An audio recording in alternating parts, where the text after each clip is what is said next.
علاج د سینې د تنګۍ او زړه ته د سکون او اطمینان قرآن عظیم شان په 2 ټکو کې یاد کړی دی. یو تسبیح یعنی اذکار موږ تاسو ورته وایو، او بل سجده الله تعالی کول یعنی لمونځ.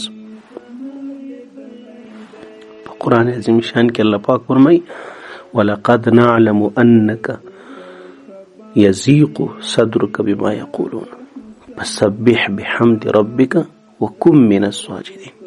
اے نبی علیہ السلام موږ پوهیږو چې ستا سینه تنګیږي په هغه څه باندې کوم څه چې د کافران او د الله دشمنان وایي دا ته نه به خامخا بدې خبرې به یې کولې او د حق څه یې راز او جادوګر به یې ورته ویل او ساحر به یې ورته ویل او حق خبره څه انکار دا در ټولو زیات زور غواړي چې معجزه هم ستا په مخ کې د وخت پیغمبر دلایل د قرآن او هر څه.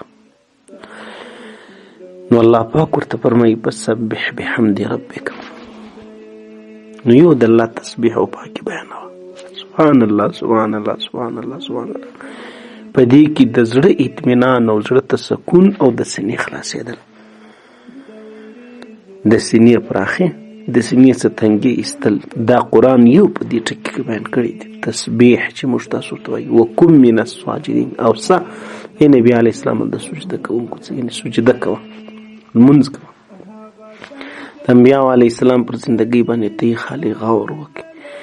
د آدم علیه السلام نه راواخله د رسول الله مبارک صلی الله علیه وسلم چې کله په دې سختي راغلې د دې د لمانځه خواته متوجه شوي دي.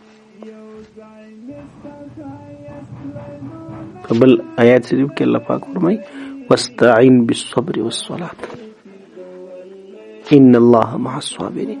کومک ته د الله څه ده، په صبر او په لمانځه باندې وغواړه، الله د صابرینو ملګری دی. زما ګرانو عزتمندو ورونو او درنو دوستانو، تسبیح دا یو اسانه کار دی. سبحان الله سبحان الله سبحان الله تسبیح بچ می ته ورته وایي.